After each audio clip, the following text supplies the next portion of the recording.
All right, let's get it on. Opinion.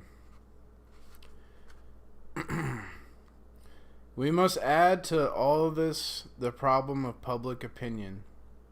We have already said that, on the one hand, propaganda is no longer primarily a matter of opinion, and that, on the other, the existence of public opinion is connected with the appearance of mass society.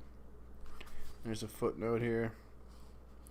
The conditions under which a group changes its opinions have often been analyzed.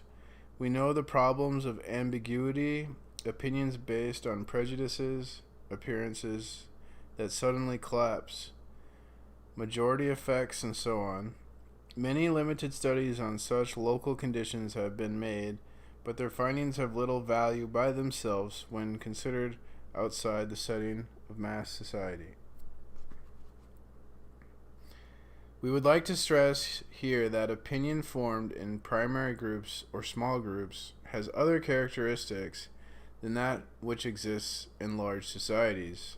In small group, with direct contacts between individuals, interpersonal relations are the dominant relations, and the formation of public opinion depends on these direct contacts. Opinion in these is determined by what has properly been called preponderant opinion, which imposes itself automatically on the group as a whole. Interpersonal relations lead to a dominant opinion because, first of all, leadership in such groups is recognized spontaneously. Also, group opinion is called on to regulate concrete situations or common experiences that bring into play the common interests of all the individuals in the group. Moreover, the social level of individuals in such groups is generally the same. Thus, such primary groups are spontaneously democratic. In fact, opinion is formed directly, for the individuals are directly in contact with the events that demand their participation. Once formed, this opinion is expressed directly and known to everybody.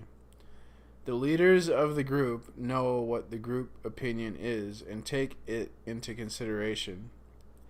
They have contributed amply to its formation, but these groups are by no means liberal. Minorities within them appear as foreign bodies, for in a relationship such as this, opposition weakens intergroup communication.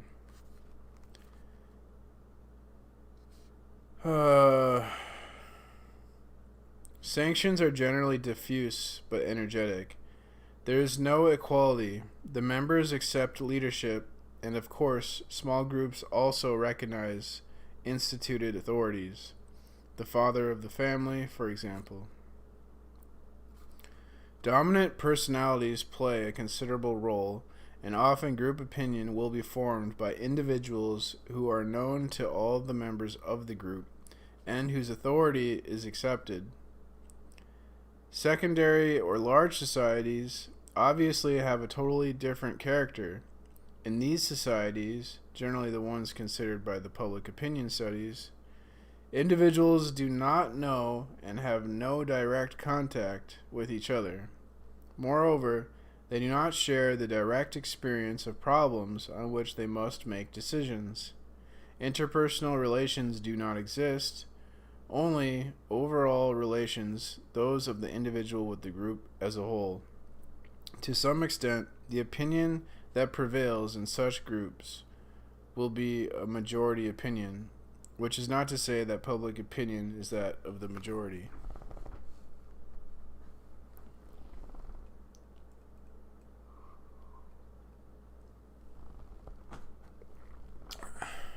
In such groups, the formation of public opinion is very complex, and a host of theories exists on the subject. In any event, public opinion has three characteristics. It can shape itself only in a society in which institutionalized channels of information give the people the facts on which they will take a position. Thus, some steps intervene between fact and opinion. The information reaching the people is only indirect, but without it, there would be no opinion at all. Moreover, to the extent that we are dealing with information disseminated by intermediaries, opinion does not form itself by simple personal contact. And nowadays, opinion depends to a large extent on such intermediate channels of information. A second characteristic of public opinion is that it cannot express itself directly, but only through channels. A constituted public opinion is as yet nothing, and does not express itself spontaneously. It will express itself in elections, when electoral opinion and public opinion coincide, through political parties, associations in the newspaper, referenda, and so on. But all that is not enough.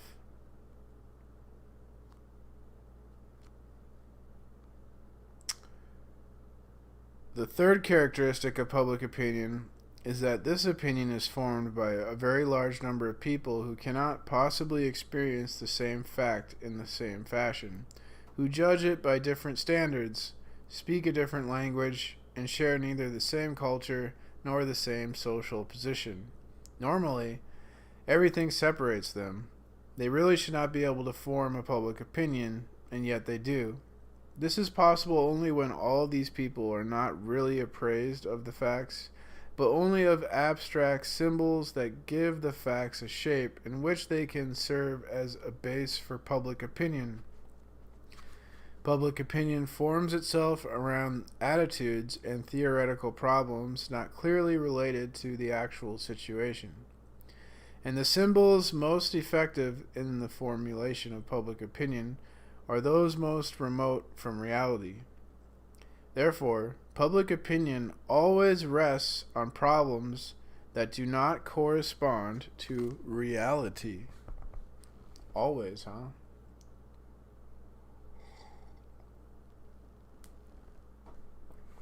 Interesting. We have pointed out several times before that original small groups are obstacles to propaganda. The opinion structure of these primary groups is opposed to action outside the group. Of course, we do not call the group's leaders' actions propaganda, but this does not mean that the group's members are free from propaganda. On the contrary, we have already noted they are not. Because direct experience, immediate grasp of facts and problems, and personal acquaintance between individuals exists in the small group, propaganda cannot function in such a group. Only in second-hand opinion can propaganda play its role. In fact, it cannot fail to play it there. In order for public opinion to form itself in large groups, channels of information and manipulation of symbols must be available. Where public opinion exists, propaganda crystallizes that opinion from the preconscious individual state to the conscious public state. Propaganda can function only in secondary groups in which secondary opinion can form itself. But we must remember that we cannot simply juxtapose those two types of groups, because a whole society is also composed of multiple groups. A conflict between primary and secondary opinions will arise. One will dominate the other. Propaganda can exist only in societies in which second-hand opinion definitely dominates primary opinion, and the latter is reduced and driven into a minority position. Then, when the individual finds himself between two conflicting types of opinion, he will normally grasp the general public opinion. This corresponds to what we have said about the mass society. Second-hand opinion definitely dominates primary opinion. So that means I trust like experts versus myself. What's primary opinion? Primary opinion, would that be my opinion? Right? No. Or primary opinion could be opinions formed in a small group.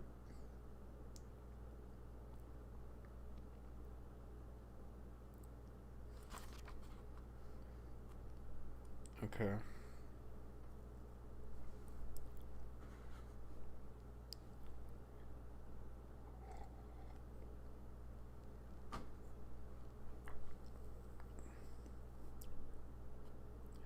I remember having like opinions that would go against the dominant opinions. Like in school, I thought school wasn't making me smarter, but like everyone thought school made you smarter.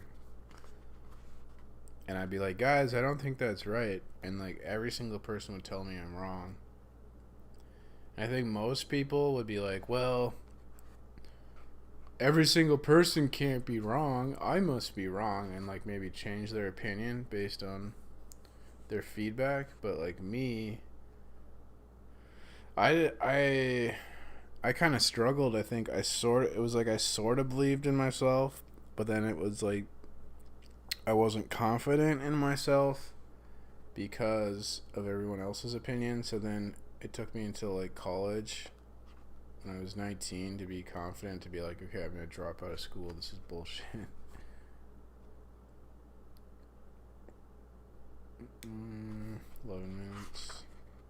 Alright. Well, we'll just keep it short for today. I'll just read a little bit more.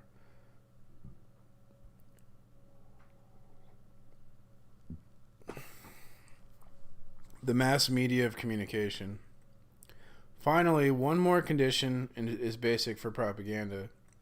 We have just stated again that an opinion cannot form itself in entire societies unless mass media of communication exists. This much is evident. Without the mass media, there can be no modern propaganda. But we must point to a dual factor necessary if the mass media are really to become instruments of propaganda. For they are not such instruments automatically or under just any conditions. They must be subject to centralized control on the one hand, and well diversified with regard to their products on the other. Where film production, the press, and radio transmission are not centrally controlled, no propaganda is possible. As long as a large number of independent news agencies, newsreel producers, and diverse local paper function, no conscious and direct propaganda is possible. This is not because the reader or viewer has real freedom of choice, which he has not, as we shall see later, but because none of the media has enough power to hold the individual constantly and through all channels. Local influences are sufficiently strong to neutralize the great national press, to give just one example. To make the organization of propaganda possible, the media must be concentrated, the number of news agencies reduced, the press brought under single control, and radio and film monopolies established. The effect will be still greater if the various media are concentrated in the same hands. When a newspaper trust also extends its control over films and radio, propaganda can be directed at the masses and individual can be caught in the wide net of media. I think like all these like competing media corporations are fake. I think we just have one centralized media. And the same with the film industry. Like, I don't think Disney and Warner Brothers are competing. They're organized propaganda, the same thing.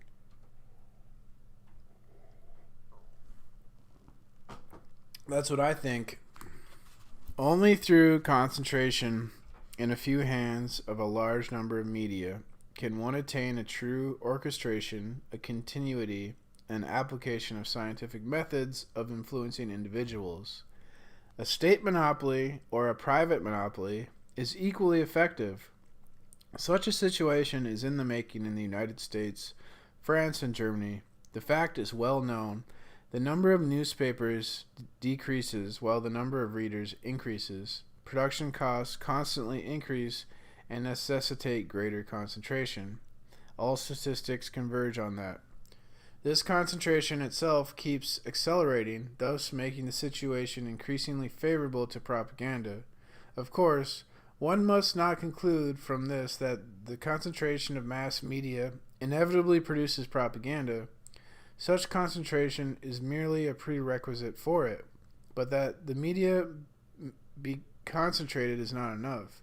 It is also necessary that the individual will listen to them. This seems to be a truism. Why produce propaganda paper if nobody will buy it?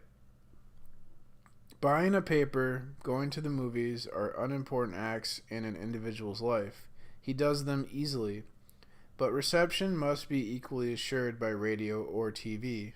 Here we encounter the problem of distributing sets. Here the propagandee must take a very positive step. He must buy a set. Only where sets are installed can propaganda be effective. Obviously, where not enough TV sets are in use, it makes no sense to conduct propaganda via TV. This happened in 1950 to TV propaganda of the Voice of America beamed to some communist countries because they didn't have TVs. So I wonder why they make like phones and TVs cheap, right? They weren't sure everyone has them because we can get the propaganda. But the act of acquiring a set brings up a point that we will discuss at considerable length. The complicity of the propagandee. If he is a propagandee, it is because he wants to be, for he is ready to buy a paper, go to the movies, pay for a radio or TV set. Of course, he does not buy these in order to be propagandized. His motivations are more complex, but in doing these things, he must know that he opens the door to propaganda, that he subjects himself to it. Where he is conscious of this, the attraction of owning a radio is so much greater than the fear of propaganda that he voluntarily agrees to receive propaganda. This is even more true where transmission is by collective receiving sets, as in communist countries. The hearers gather, even though they know that what they hear is necessarily propaganda, but they cannot escape the attraction of the radio or the hypnotism of the TV and now the internet and smartphones.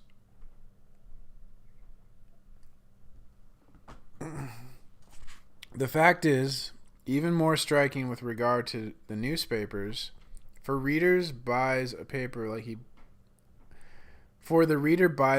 he likes, a paper in which he finds his own ideas and opinions well reflected. This is the only paper he wants, so that one can say he really wants to be propagandized. He wants to submit to this influence and actually exercises his choice in the direction of the propaganda he wishes to receive. If by chance he finds in his newspaper an article he dislikes or an opinion that deviates a little from his own, he cancels his subscription. He cannot stand anything that does not run on his rails. This is the very mentality of the propagandee, as we shall see. Let no one say, the reader does not submit to propaganda. First, he has such and such ideas and opinions, and then he buys the paper that corresponds to them. Such an argument is simplistic, removed from reality, and based on liberal idealism. In reality, propaganda is at work here, for what is involved is a progression from vague, diffuse opinion on the part of the reader to rigorous, exciting, active expression of that opinion.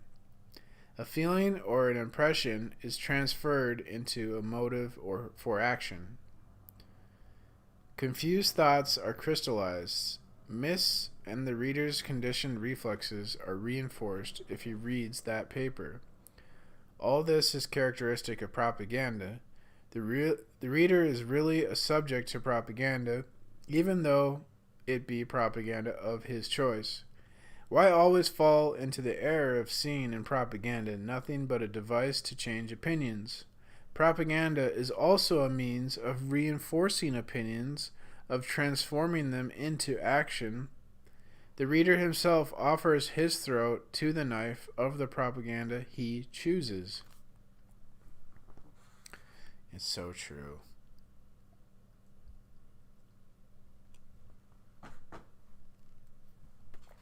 We have said that no propaganda can exist unless a mass can be reached and set into motion. Yet, the peculiar and remarkable fact is that the mass media really create their own public. The propagandists need no longer beat the drum and lead the parade in order to establish a following. This happens all by itself through the effects of the communication media.